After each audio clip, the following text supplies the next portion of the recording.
D'entrée des jeux, quand vous suivez leurs interventions, vous sentez qu'il y a une crise profonde au sein de l'Union sacrée.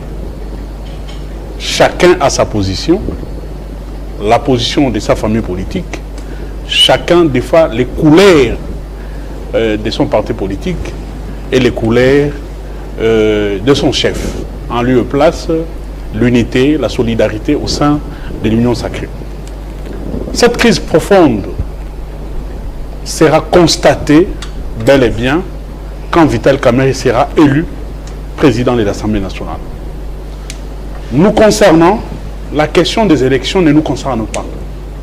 Le processus électoral en cours est un processus électoral issu de la corruption, issu de la fraude, de la vaste fraude électorale organisée par l'Union sacrée.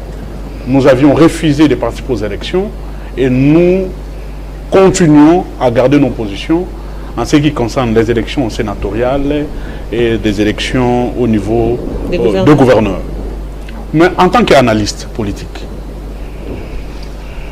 le primaire, une improvisation, une équation pour l'Union sacrée ou une fuite de responsabilité? Nous disons, c'était une fuite de responsabilité.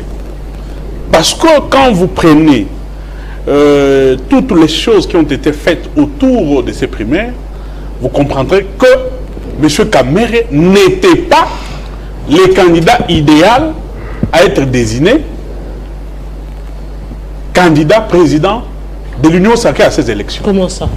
Je vous donne les éléments. Vous êtes dans une famille politique. Dans la famille politique, il y a des critères qui sont fixés pour le partage de postes, mais aussi ces partages de postes tiennent compte du poids politique dans la famille politique, mais aussi tiennent compte des équilibres géopolitiques pour que tous les membres de la famille politique puissent prendre part à la gouvernance de la chose publique, mais aussi puissent donner les meilleurs d'eux-mêmes. Ici, ce n'est pas le cas. L'UDPS a Félix Tshisekedi comme chef de l'État et l'UDPS a le poste de Premier ministre. Ce qui veut dire, si on s'accroche au principe de la solidarité et de l'unité de la famille politique, l'UDPS savait qu'il ne va pas diriger la présidence de l'Assemblée nationale et n'aura pas aussi la présidence du Sénat. Pour aider ceux qui accompagnent M. Félix Tshisekedi d'avoir aussi des postes et de travailler en harmonie.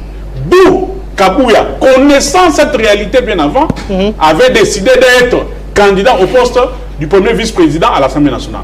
Parce qu'il savait que l'UDPS ne prendra pas le poste du président. Mais maintenant, quand vous prenez la configuration actuelle de l'Assemblée nationale, la première force politique, c'est l'UDPS et je crois sa mosaïque. La deuxième force politique à l'Assemblée nationale, je crois c'est l'UNC et c'est mosaïque, et ainsi de suite. Donc, si on s'en tient au principe de l'unité, de la solidarité, le poste du président de l'Assemblée nationale revenait automatiquement à Vital Kamerhe. Mais pourquoi organiser le primaire pour connaître le gagnant ou celui qui devait représenter la famille politique? Parce que le responsable de l'Union sacrée ne voulait pas de Kamerhe comme président de l'Assemblée nationale pour permettre ou pour aider tous ceux qui le suivent, qui ne soutenaient pas ou qui ne voulaient pas Kamerhe comme président de l'Assemblée nationale. On a rejeté la responsabilité au niveau de Kabouya. Kabouya, ne sachant pas quoi faire, il a décidé de lancer ses primaires. Mais malheureusement, ceux sur qui l'Union sacrée comptait, notamment l'UDPS, qui comptait sur Mosso, dans le contexte actuel, Mosso ne peut pas devenir un président de l'Assemblée nationale.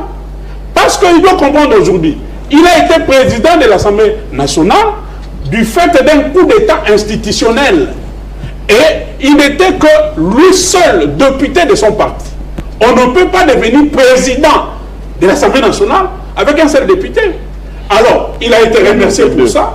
Un ou deux, ça revient au même. C'est du blanc bonnet, bonnet blanc. Donc, on ne peut pas devenir président de l'Assemblée nationale avec un député ou deux députés. Vous deviez avoir la majorité avec vous, avec un lot important de députés. Ça n'a pas été clair. Comme c'était dans la violation, on a laissé faire. Maintenant qu'on cherche à revenir sur le bon fonctionnement, on s'est dit que Mbosso, qui nous a rendu une tâche facile pour neutraliser la majorité politique de Joseph Kabila, il sera frustré. Nous devons quand même le reconduire. Mais le reconduire dans quel contexte? Du moment où les textes sont clairs. C'est là où tous les problèmes ont commencé. On a fait comprendre à Mbosso que le contexte actuel ne vous permet pas de devenir président de l'Assemblée nationale parce qu'à peine vous avez 2 ou 3 députés. Il a refusé. Il a dit, je vous ai rendu de loyaux services. En neutralisant, en mettant la majorité en place, il faut